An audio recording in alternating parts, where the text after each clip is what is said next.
ಬಾಸ್ನ Impress ಮಾಡಬೇಕು ಅಂದ್ರೆ ಮೊದಲು ಪ್ರಿಪ್ರೇಷನ್ ಆಗ್ಬೇಕು ಕಣ್ರೋ. ಬಾಸು ಹೇಗೆ ಏನು ಎತ್ತ ಅಂತ ತಿಳ್ಕೋಬೇಕು. ಅದಕ್ಕೆ ನನ್ನ ಹತ್ರ ಸೂಪರ್ ಐಡಿಯಾ ಐತೆ. ಬಾಸ್ನ ಸೋಷಿಯಲ್ ಮೀಡಿಯಾ ಅಕೌಂಟ್ನೆಲ್ಲ ಜಾಲಾಡ್ಬೇಡ. ಅವ್ರಿಗೇನು ಇಷ್ಟ, ಅವ್ರಿಗೇನು ಕಷ್ಟ, ಅವ್ರ ಕ್ಯಾರೆಕ್ಟರ್ ಏನಂತ ತಿಳ್ಕೊಳ್ಳೋಣ. ಅವ್ರನ್ನ ಇಂಪ್ರೆಸ್ ಮಾಡೋದಕ್ಕೆ ತುಂಬ ಸುಲಭ ಆಗುತ್ತೆ. ಆಮೇಲೆ ನಮ್ಮ ಕೆಲಸ ಸಿಕ್ತಾಗೇನೆ. ಏನಂತೀರಾ? ಹ್ಞೂ ಕಣ, ಇದು ಸೂಪರ್ ಐಡಿಯಾ. ಇದು ಪಕ್ಕ ವರ್ಕ್ ಆಗುತ್ತೆ. ಸರ್ಚ್ ಮಾಡಿ ಬೇಗ ಸರ್ಚ್ ಮಾಡು.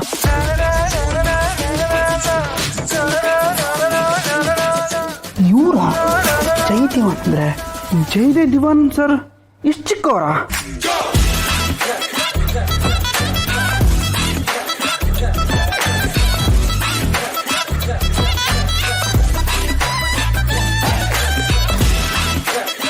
ಏಯ್, ಅವ್ರು ಹೇಗಿದ್ರೆ ನಮಗೇನು, ನಮ್ಮ ಕೆಲಸ ಸಿಗೋದು ಇಂಪಾರ್ಟೆಂಟು. ಹಾಂ, ಕರೆಕ್ಟ್. ಈ ಜಯದೇವ್ ದಿವಾನ್ ಸರ್ ಬಂದ್ರು ಕೂಡ.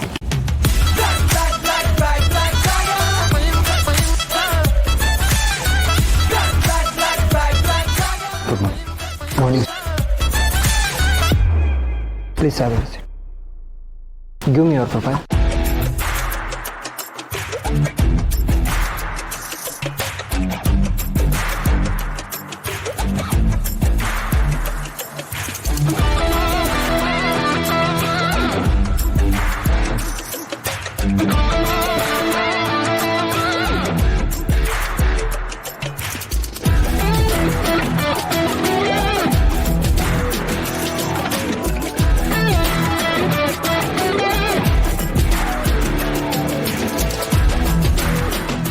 ಸಾರಿ, ನಿಮ್ಮ ಪ್ರೊಫೈಲಲ್ಲಿ ಬರೀ ನಿಮ್ಮ ಎಕ್ಸ್ಪೀರಿಯನ್ಸ್ ಮಾತ್ರ ಕಾಣಿಸ್ತಾ ಇದೆ, ಬಟ್ ಸ್ಕಿಲ್ ಅನ್ನೋದು ಕಾಣಿಸ್ತಾನೆ ಇಲ್ಲ.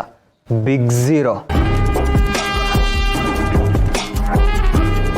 ಇದು AI ಕಾಲ. More than your experience, more than your qualification, skill ತುಂಬ ಇಂಪಾರ್ಟೆಂಟು. Talent important. ಹಿಂದೇನು ಕಡ್ದು ಗುಡ್ಡೆ ಹಾಕಿದ್ದೀರಾ ಅನ್ನೋದು ಮ್ಯಾಟ್ರ್ ಆಗಲ್ಲ, ಮುಂದೇನು ಕಡ್ದು ಗುಡ್ಡೆ ಹಾಕ್ತೀರಾ ಅನ್ನೋದು ತುಂಬ ಮ್ಯಾಟ್ರ್ ಆಗುತ್ತೆ. I am sorry to say this, but ಇದನ್ನು ಹೇಳಲೇಬೇಕು. ನೀವು ಇಷ್ಟು ವರ್ಷ ಬರೀ ನಿಮ್ಮ ರೋಟೀನ್ ಕೆಲಸಗಳನ್ನೇ ಮಾಡ್ಕೊಬಂದಿದ್ದೀರಾ. ಜಸ್ಟ್ ನಿಮ್ಮ ಕೆಲಸ ಮಾತ್ರ ಮಾಡಿದ್ದೀರಾ, ಬಟ್ ನಿಮ್ಮ ಸ್ಕಿಲ್ಸ್ನ ಇಂಪ್ರೂವ್ ಮಾಡ್ಕೊಳ್ಳೋದ್ರ ಬಗ್ಗೆ ನೀವು ಯೋಚನೆ ಮಾಡಿಲ್ಲ.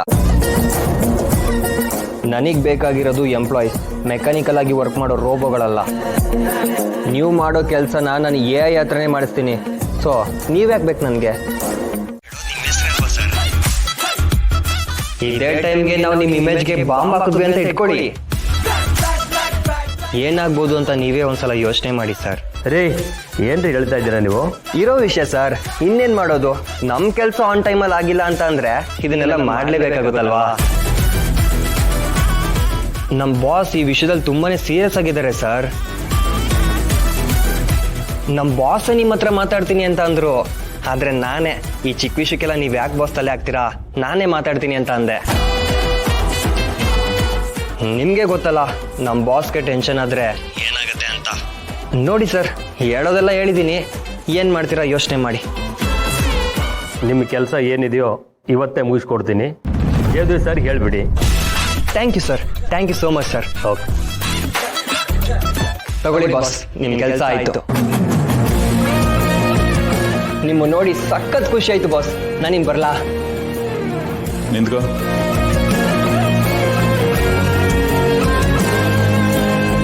ಪರವಾಗಿಲ್ಲ ಕಣ, ಟ್ಯಾಲೆಂಟ್ ಇದೆ ನಿನ್ನಲ್ಲಿ, ಆಟಿಟ್ಯೂಡ್ ಇಷ್ಟ ಆಯ್ತು. ಆದ್ರೆ ನಿನ್ನ ಕೆಲ್ಸಕ್ಕೆ ತಗೊಂಡ್ರೆ ನನ್ನ ಹತ್ರ ಬಾಲ ಬಿಚ್ಚಲ್ಲ ತಾನೆ? ಅಯ್ಯೋ ಇಲ್ಲ ಬಾಸ್, ಇದೆಲ್ಲ ಬೇರೆಯವ್ರ ಹತ್ರ. ನಮ್ಮ ಟ್ಯಾಲೆಂಟ್ ನಾವು ತೋರಿಸ್ಕೊಳಕ್ಕೆ ಇದೆಲ್ಲ ಬೇಕಾಗುತ್ತಲ್ವಾ ಬಾಸ್? ನಿಮ್ ಮುಂದೆ ಹಂಗೆಲ್ಲ ಮಾಡೋಕ್ಕಾಗುತ್ತಾ ಬಾಸ್? ಬಾಸ್ ಯಾವತ್ತಿದ್ರು ಬಾಸ್ ಅಲ್ವಾ ಬಾಸ್? ನಿಯತ್ತಾಗಿರ್ತೀನಿ. ಎಷ್ಟೋ ಮಾತಾಡ್ತೀಯ, ಗುಡ್. ಇಂಪ್ರೆಸ್ ಮಾಡಿದ್ಯಾ? ನಿನ್ನಂತವ್ರೆ ನನಗೂ ಬೇಕಾಗಿದ್ದು. ನಾಳೆಯಿಂದನೇ ಕೆಲ್ಸಕ್ಕೆ ಜಾಯ್ನ್. Okay boss. ಆಫೀಸ್ಗೆ ಎಷ್ಟೊತ್ತಿಗೆ ಬರಲಿ ಬಾಸ್? ನಾನು ಆಫೀಸ್ ಅಂತ ಹೇಳಿದ್ನ ನಿನ್ನ ಹತ್ರ? ನಿನ್ನ ಕೆಲಸ ಆಫೀಸಲ್ಲ, ಮನೇಲಿ ಫೀಲ್ಡ್ ವರ್ಕ್ ಅನ್ಕೋ. ಫೀಲ್ಡ್ ವರ್ಕಾ? ಹಂಗಂದ್ರೆ ಏನು ಬಾಸ್? ಅದೆಲ್ಲ ನಿನಗೆ ಯಾಕೆ? Sorry boss. ಏನು ಎತ್ತ ಅಂತ ಡೀಟೇಲ್ ಆಗಿ ಆಮೇಲೆ ಹೇಳ್ತೀನಿ. ಇನ್ನು ಮೇಲೆ ನೀನು ನನ್ನ ಅಂಡರಲ್ಲಿ ನನಗೋಸ್ಕರ ಕೆಲಸ ಮಾಡ್ತೀಯ, ಅರ್ಥ ಆಯ್ತಲ್ಲ? Okay boss, thank you boss. ನಾನು ಇನ್ನು ಬರ್ತೀನಿ. ನಿಂತ್ಕೋ, ಬೈಲಿ. ಲೋ, ನೀನು ಯಾಕೆ ಇವತ್ತಿಂದಾನೆ ಕೆಲಸ ಸ್ಟಾರ್ಟ್ ಮಾಡಬಾರ್ದು? ಓಕೆ ಬಾಸ್, ಇವಾಗ್ಲಿಂದನೇ ಶುರು ಮಾಡ್ಕೋತೀನಿ. ಹೇಳಿ ಬಾಸ್, ಏನ್ ಕೆಲಸ? ಸಮಾಧಾನ ಸಮಾಧಾನ.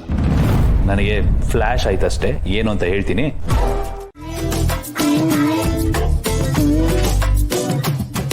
ಇವನೇನು ಇಷ್ಟೊಂದು ಡೀಪಾಗಿ ಯೋಚನೆ ಮಾಡ್ತಿದ್ದಾನೆ. ಇವನು ಯೋಚನೆ ಮಾಡೋದು ನೋಡಿದ್ರೆ ಏನೇನು ಪ್ರಶ್ನೆ ಕೇಳ್ತಾನೋ ಏನೋ. ಡಾರ್ಲಿಂಗ್,